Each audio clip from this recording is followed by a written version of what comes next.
Alright, what's up, everybody? We're back with another edition of Everyday Hoops. Hope you guys are having a good one. Today, we're going to be recapping last night's playoff basketball. 4 more days of Game 4 action. A lot of things going down. We're going to talk about it here in today's video. Thank you guys for the views on the videos and the shorts recently. I really appreciate it. If you do like the content around here, consider subscribing, like, turn notifications, do all stuff like that. I'd really appreciate it. Really upset a lot. Join the membership. If you want to learn more about the membership, there's a video on my channel explaining all of it. You can go back and watch that. Link to my Twitter, TikTok, stuff like that in the description down below. And yeah, don't waste any more of your time. Let's get right into it. So we're going to start with the first game. We had Knicks 76ers Game 4. And what a great game this was.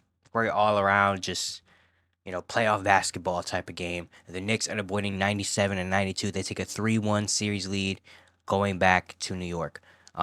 Yeah, this was a very interesting game. You know, the Sixers got off to a really good start.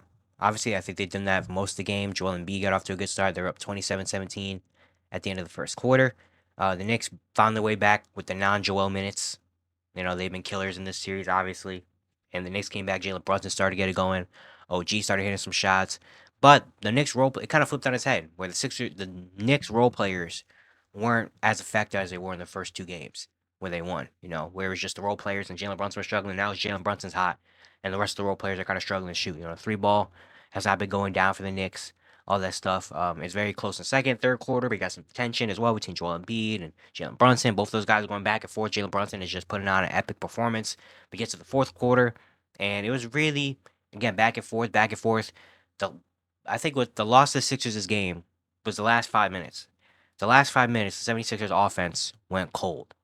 Like, not as much movement. Um, Tyrese Maxey wasn't having an amazing game as he did in the first couple games. The three ball wasn't really falling for the Sixers. Tobias Harris had a solid first half. He got started, but didn't do much after that. Um, the bench didn't provide much at all, and Joel Embiid was getting doubled every time he got the ball, on the dribble this time instead of just getting on the pass on the dribble, which made it a lot harder. Joel Embiid only scored, I think, 1 point in the fourth quarter in this game. That was a free throw near the end. And Jalen Brunson was just spectacular. And the rebounding. I mean, the Knicks out rebounded the 76ers 52-49. They had 15 offensive rebounds. They have so many extra possessions. And when you get extra possessions like that, usually you capitalize on it. And yeah, the 76ers just couldn't. The last 5 minutes of the game, it was just bad offense. Bad offense all around. And that's what got the Knicks this game. Jalen Brunson is just an absolute killer as well. He finished with a Knicks franchise record 47 points, along with 10 assists on 18 for 34 shooting. And yeah, dominated this game. OG had a good one as well, 16, 14, 3 blocks. Deuce McBride off the bench, 13 points. He had a couple big shots in this third and fourth quarter that were big. Josh Hart didn't hit a field goal. He had 4 points, but 17 rebounds, 5 assists, and 3 blocks. That's the Josh Hart way. 17 rebounds, 5 assists. He was big in this game as well. And yeah, look at some of the numbers. Sixers shot 35% from the field, only hit 9 threes. Yeah, got rebounded by 10. You're just not gonna win games like that. For the Knicks, even though their 3-point shot has not been falling recently, Don DiVincenzo had another pretty bad shooting night. It didn't really matter because Jalen Brunson was elite for the Sixers. 27, 10, and 6 for Joel. 23 for Tyrese Maxey, shot just 8 for 21. Kelly Oubre had a good game though, 19 points, but after that, the bench only had 6 points. Kyle Lowry only hit 1 shot. Tobias, 10 points early in the game. He was 4 for 10 from the field. Yeah, the Sixers just couldn't get it done. Shooting the ball wise, the last couple minutes really decided this game. And the Sixers offense went cold, and Jalen Brunson was not cold. And now the Knicks lead 3-1, going back home to New York. That's a tough one for Philly. That's a hard loss. Again, you're at home. You got a chance to tie the series at 2, make it even, and you just come out the last couple of minutes and just don't do it. Joel Embiid has another pretty bad fourth quarter with 1 point. You know, and then they had the free throw situation where the free throw Kyle Lowry missed the free throw, but Tyrese Maxey didn't know, so Tyrese Maxey didn't go get the ball, and the Knicks got the offensive rebound. That was a killer right there as well. Just a lot of things that the 76ers didn't do right in the last couple minutes, and then the Knicks did. The Knicks got all the offensive rebounds, all the hustle plays, playing amazing defense as well late in this game to close out, and now they're 1 win away from going to the second round. So yeah, credit to the Knicks for doing that for the Sixers. That's a tough loss. But now for Philly, it's all hands on deck. I mean, you're down 3-1, all hands on deck now. Next game, Joel Embiid has to come out and play like he did in Game 3. Tyrese Maxey has to be better. You have to get something from your bench. Tobias Harris has been a struggle bus this postseason. It's been bad. But now Jalen Brunson has confidence, and now he has two back-to-back great games. Maybe he comes out in Game 5 back in New York and shows out. Next game we got is Clippers Mavericks game 4. Another really good game. The Clippers came out hot early, outscored them 39-16. Paul George was amazing in that first half. They were up as many as 31 in the first half, but then the tides turned a little bit at the end of the second quarter where Kyrie Irving started hitting some shots. Went to halftime only down 15, which, like, looking at everything else, all things considered, was pretty good. The third, the Mavericks flip on its head, outscoring the Clippers 29-16, make it a very close game. In the fourth quarter was just a one possession type of back and forth type game. But James Harden closed out the Mavs, and the Clippers win this game 116-111. They tie the series at 2 going back to LA. Yeah, no Kawhi Leonard in this game. They kind of realized, you know what, we might have rushed Kawhi back too early, and he does not look right. So, you know what, Kawhi, we're going to show you back down. And they won. They're 2-0 with Kawhi and 0-2 without Kawhi. I mean, 2-0 without Kawhi, 0-2 with Kawhi in this series. So, I guess. But yeah, for the Clippers, I mean, when you shoot 62% from three in a playoff game, 18 for 29, that's hard to beat. Paul George only had what, like, I think 7 in the second half. Wasn't really as aggressive as he was in the first half, especially in the third quarter. But he did hit a huge 3-pointer in the corner on Derrick Jones. That was so tough. Like, that was just a tough, like, shot. 33, 6 and 8, 7 for 10 from three, 4 steals. He was amazing. But James Harden is the reason the Clippers held on to win this game. Because the Clippers looked like they were going to blow a 31-point lead in this game. James Harden was the reason they did. James Harden in the fourth quarter, every time it felt like the Mavericks either took the lead or the Mavericks are going to go on their run and the Clippers looked dead in the water, James Harden made that floater. That floater was elite. He was just getting by, and that floater. Honestly, I think he probably scored like, what, 12-ish points in the fourth quarter or something. All of those points came on floaters. Like, he was just getting to the rim, floater. Get to the rim, floater. Floater, floater, floater. That was just the equalizer right there. Like, every time the Mavericks would try to respond and try to take the lead and try to have a big moment, James Harden came in and shut that down, kept the Clippers afloat, when the offense wasn't going great, and then Paul George hit the big shot, the step back three, and then Harden hit another floater. And those two were amazing this game. Harden finished with 33, 6, and 7. Was 12 for 17, 4 for 5 from 3. Props to those two. They stepped up without Kawhi Leonard, and knew that this was a huge game that you had to win, especially when you're up 30 at one point. 13 for Zubac, 11 for Terrence Mann and Norman Powell as well. Yeah, the Clippers, James Harden and Paul George. But for the Mavericks, just another tough start. A bad start, bad first quarter. It's very tough to come back when you get outscored by, I think, what, like, dang near by like 23 in the first quarter. It's hard to come back. They did, though. They took a lead at one point in this game. Kyrie was spectacular, 47 and 5 on 14 for 25 shooting. He was absolutely insane in this game. He fueled the comeback, was the main leader in the comeback. Luka, 29, 10 and 10. He had 5 fouls, 10 for 24. Hasn't been shooting the ball super well this series. He's been getting guarded by Terrence Mann very, aggressively. He's been guarded really well in the series, even though he did have a triple double. And he even came out after the game and said, Luka said, I feel like I'm not helping Kyrie enough, which is crazy. But, I mean, is it true? I don't know.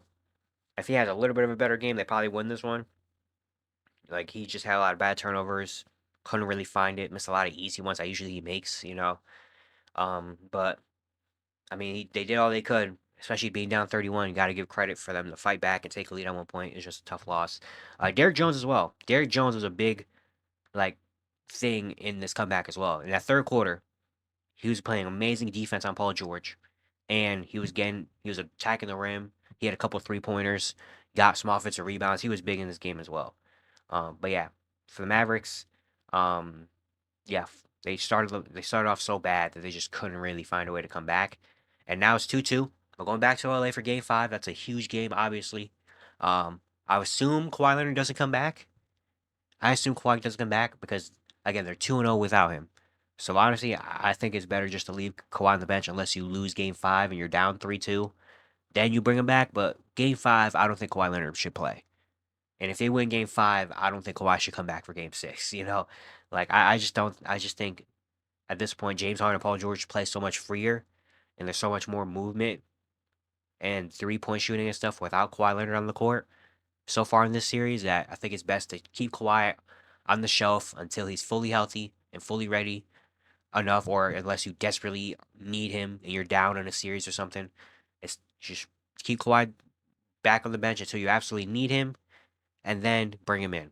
Because right now Paul George and James Harden without Kawhi look like 2018 versions of themselves right now. So yeah, but for the Mavericks, they just can't get off to bad starts like this. Like they lost these 2 games of the series because the first quarter in this game and the second quarter in game one, where they just have terrible quarters. Things aren't going their way. They can't find their shot. They're turning the ball over. That's just what it is. They can't have that. In game five, you cannot have that again. That's huge. Luka needs to have a big game. I think Luka's due to have a huge 40 something point, bomb at one point in this series. And it might come game five when they really need it. Who knows? But I'm very excited. Next, we had Bucks Pacers game 4 in Indiana. The Pacers come out and win this game 126-113 for the Bucks. No Giannis, no Damian Lillard, unfortunately, in this game either. Bobby Portis got ejected in the first quarter. But credit to the Milwaukee Bucks, because the Bucks, like, the Bucks held in this game. The score might look like it's 13, and the score doesn't indicate how the Bucks performed in this game. Without your 2 best players and without Bobby Portis, 3 of your 4 best players, they still came out and put up a fight. They still came out, put up a fight. It was around like a 7 to 12 point game most of the game until like halfway through the fourth quarter where the Pacers blew the game open. But the Bucks put up a fight. But for the Pacers, they got this win. They are up 3-1 now. Just when you hit 22 threes on 50% shooting, it's tough to not win. You also 33 assists to 7 turnovers as well. They played Indiana Pacer basketball. And that's how they're up 3-1. Miles Turner has been excellent in this series. He had an amazing game last night, 29, 9, 4 with 3 blocks and hit 7 threes. Tyrese Halliburton, 24, 4 and 4, shot 5 for 12 from 3. This is the aggressive Tyrese I want to see. He had 4 assists, but he was hitting big shots when he needed to. Andrew Nemhard, 15, 9 assists. He had 3 threes. Pascal didn't have a great shooting night, but he did have 13, 9, and 7 on 6 of 14. He was playmaking for others, rebounding the ball very well, playing good defensive end, doing all the other things. 13 for Aaron Neesmith, 13 for Obi Toppin. Yeah, the Pacers just shot the lights out from 3. They shot the lights out from 3. Ball movement has been great. Miles Turner has been amazing in this series, being super aggressive, because the Bucks don't really have anything to stop him. And the Pacers are now up 3-1. The Pacers are 1 win away from getting to the second round for the first time in 10 years. Indiana's been doing it. For Milwaukee, just unfortunate circumstances. You don't have Giannis. Dane gets injured, and we find out he's not going to play game 4. Bobby Portis gets ejected in the first quarter, which Bobby Portis has to be better than that. Knowing that you're undermanned, you don't have Dame and Giannis, and you're going to be a big focal part of this team. Like, you just can't do that. You just can't let the emotion get the best of you. And honestly, if they do have Bobby Portis in this game, maybe, I'm not saying they win, but maybe things turn out, different. Who knows? With Bobby Portis, with the way the Bucks were playing. But yeah, Bobby Portis just you can't do that. You can't get ejected in this game. Brook Lopez, 27 points. Chris Middleton was really good again, 25, 10, and 5. Malik Beasley had 20. But again, the Bucks just didn't have enough firepower. But they tried. I mean, Andre Jackson had a good game. AJ Green came in and hit a couple shots. Gallinari, who I forgot was even on this team, came in and hit a couple shots. The Bucks were trying their best. They did the best they could with what they had. It's just, again, you're in a playoff series. You just can't really win when you don't have 3 of your 4 best players, usually. And the Pacers were just hitting 3 after 3 after 3 was just falling. But the Pacers got the win. They're up 3-1, going back to Milwaukee with a chance to close that out. We'll see what happens with Dame. Hopefully, maybe we can get one more Dame game to try to see if they can save the season. Who knows? But just really unfortunate circumstances and situation from the Milwaukee Bucks. And the final game of the night, Timberwolves Suns game 4.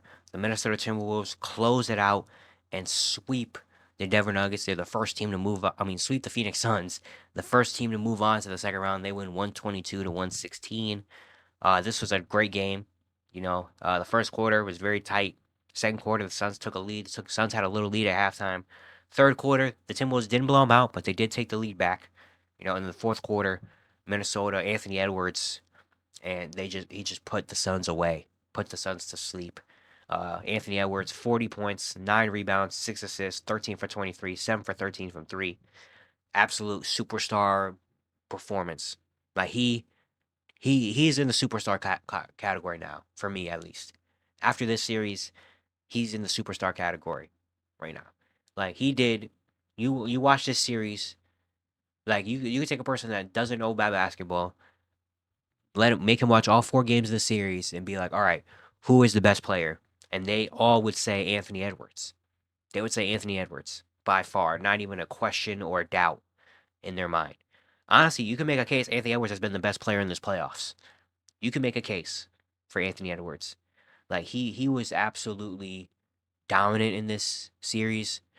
Game 1, of course, he had the big moments in that third quarter where he talked to Kevin Durant, finished with 33.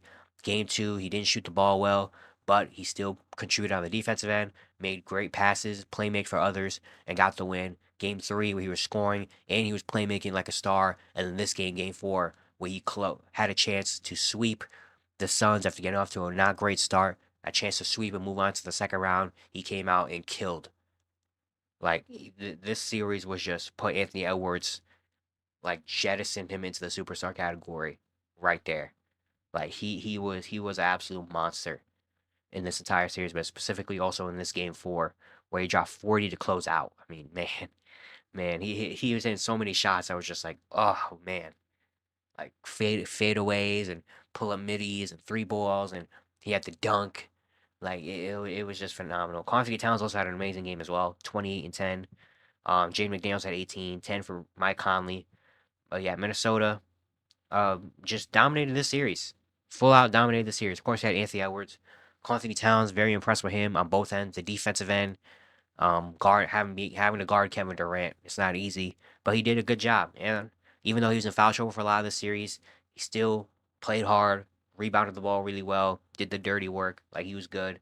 Mike Conley didn't have an amazing game for shooting the ball, but he did Mike Conley things. Rudy Gobert was amazing on both ends defensively, in all games defensively. Even though he didn't play that much in this game due to foul trouble.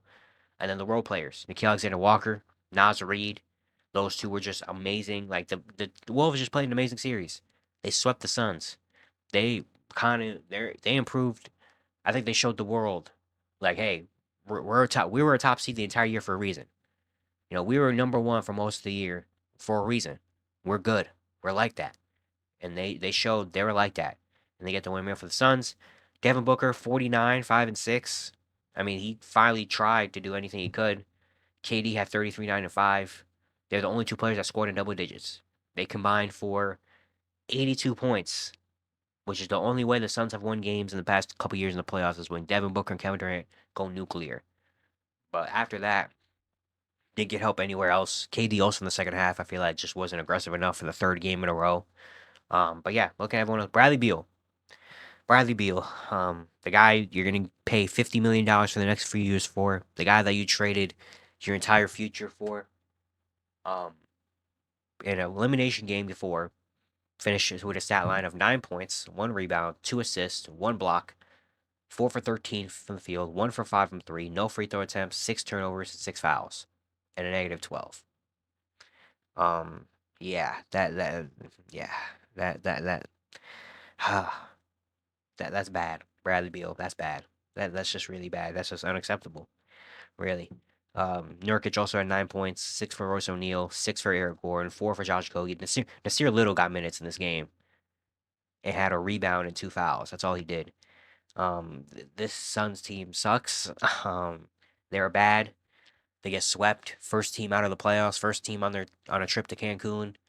I just made a look-in video about them that I put in like out in the middle of the night last night. So if you're watching, that's where I talk about the Phoenix Suns right there. Talk about their future and what's going to happen for them, because they things are not in a great place right now for the Suns. Then we came after the game about Kevin Durant didn't like how he was using the offense with Devin Booker, Bradley Beal, considering Frank Vogel might get fired after 1 year. Just a whole lot of stuff going on with the Suns. We're gonna see that for the next few days, probably. But yeah, that look-in video where I talk about the Suns. The Suns are stuck. I just made that video right before this video. Well, not right before, but made it last night. It's already up on the channel. You can go back and watch that, where I really dive in on the Phoenix Suns, full season and their future. But credit to the Minnesota Timberwolves. They move on to the next round. And it looks like seemingly they're going to play the Denver Nuggets, which I'm going to make a preview video about that once the series gets announced and stuff. But that's going to be, I mean, the West second round in general. The second round for the Western Conference has a chance to be absolutely insane, but we're going to talk about it when we get there. But yeah, that's going to be it for today. Hope you guys enjoyed. Once again, if you enjoyed the content around here, consider subscribing, like, turn notifications, all stuff like that. I'd really appreciate it. It really helps out a lot. And yeah, I'll see you guys tomorrow.